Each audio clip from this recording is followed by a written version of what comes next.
up, people on the interwebs? An amazing day. So today I just wanted to make a quick video on some tips and tricks for the JLPT, what you need to bring, what you need to do, just the whole process of the exam itself and what you need to bring and do.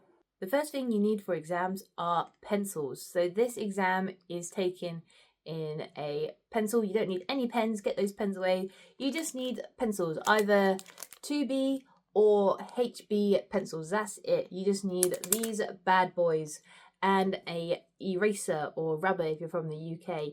Just need pencil and eraser for the exam.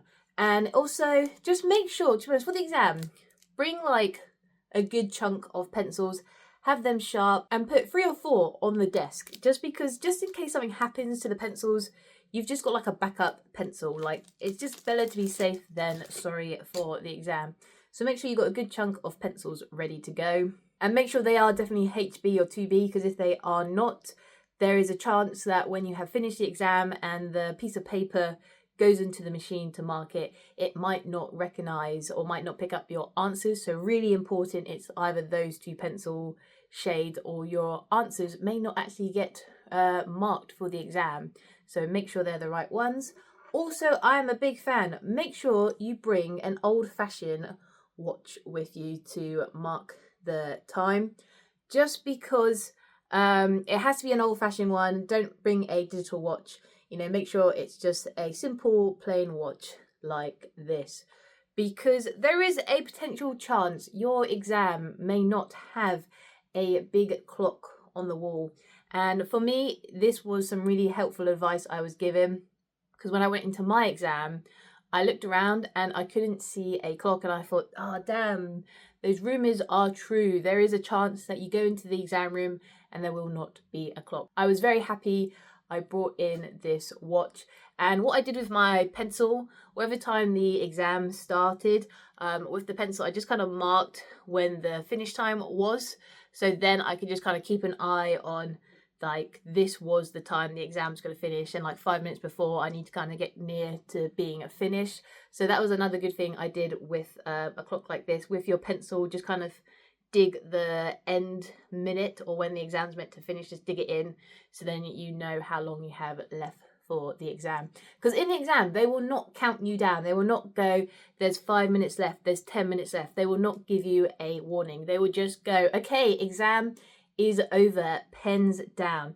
So if you're not watching the clock, there is a chance you will go, that's it, time's out. Because I had a friend in the exam, she thought they were going to give at least like a 5-minute warning, and they didn't, and she didn't mark the exam, or she didn't finish the exam book. She had like, I think she said she had about 7 questions left and she didn't finish.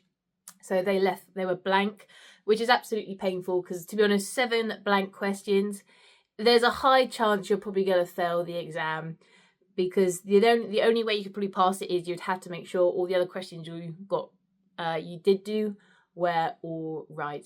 And to be honest, my advice as well, guys, if you get to that point where they go pens down, the exam's over, and you still have questions left, just Christmas tree those last ones, or just go 2 2 2 2 2. You know, just quickly colour them in before they come and take it, because a guess is way better than a blank question, because there's a chance you can get it right. So don't, if you run out of time, just quickly just put something down.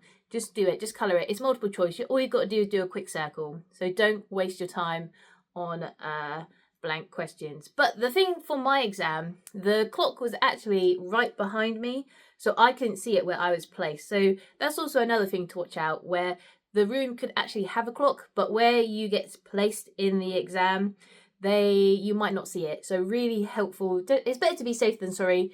Just buy a cheap watch, especially if you live in Japan. I got this for like 200 yen in Daiso, so you can get a cheap watch very easily out here. So just bring a watch, it's very helpful. The other big one, your phone. Make sure when the exam has started, or just when you get into the exam, turn your phone off. Just turn it off. Turn it off. All your devices, turn it off. Don't even risk the whole chance of, oh, I'll put it on sleep mode, because someone could phone you, the phone could vibrate. You know, if that phone makes one single sound in that exam, that's it. You are going to get a red card, baby, and you are going to be kicked out. So just don't risk it at all. It is not worth it. And then my last thing I just wanted to mention is a few websites. I'm going to put links down below on some useful websites that I like for the JLPT, and to be honest, I found them very helpful. A good one is Linguistic Ninja, where this website, it has all the vocab for N5 to N1, and it shows like these are the words you need to know for the exam, which is actually really helpful because when I talk to people going, okay, what words do I need to know? You have the Genki books, but even the Genki books aren't very clear on like the vocab I need to know for this test. Well, this website's great because it breaks it all down and it's like, yeah, for this exam, these are the words you need to know.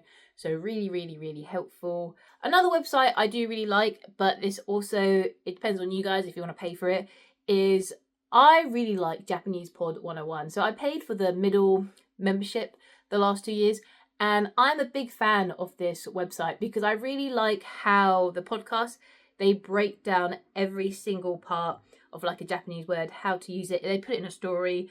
I just really like the whole website and how it's kind of, how it just breaks down Japanese. I think they do it very clearly and very well.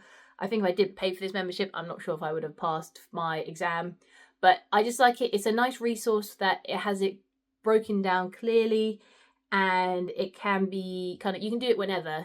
So it's, you know, you can put it on your phone, you can do it on your laptop, you can do it on the go, which I really like. So when I first got it, I paid the middle membership because I wasn't too sure how much I was going to use it. But I really like it, and my membership's going to run out next month. That I think I'm going to buy the top membership for when it comes because I find it a very good resource. But that's up to you guys if you want to pay for it, because they do have a free model.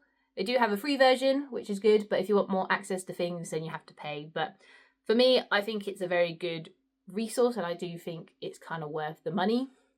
But that's my opinion. It might not work for you, but I like this website very much. But yeah, those are my kind of tips and tricks as well. Also, don't forget YouTube as well. YouTube's a good one. There's many free videos on YouTube for how to break things down. There's many good YouTube videos as well. Just put in JLPT N5 and I'm sure the videos will come up. Especially for listening, there's some good mock tests for listening. If you put your JLPT listening test, some examples will come up. So those are some different resources and tips and tricks for when it comes to the exam on the day. Also, don't forget your slip when it comes to the exam, because I've heard horror stories that people got to the exam and then they left their slip for the exam at home. So make sure you bring it. And also, if you live in Japan and you're a bit worried on like, will you pass, will you not, go to your local shrine as well. Pay some money, go get your educational exam good luck talisman, and trying to, you know, get all the luck you can get for these exams because they are hard and they want to catch you out. But yep, that's today's video of a couple tips and tricks for the JLPT. If you enjoyed this video, please leave it a like. If there's anything you want me to talk about Japan or just life in general, put it in the comments down below. Let's have a conversation, and I will see you next time. Bye.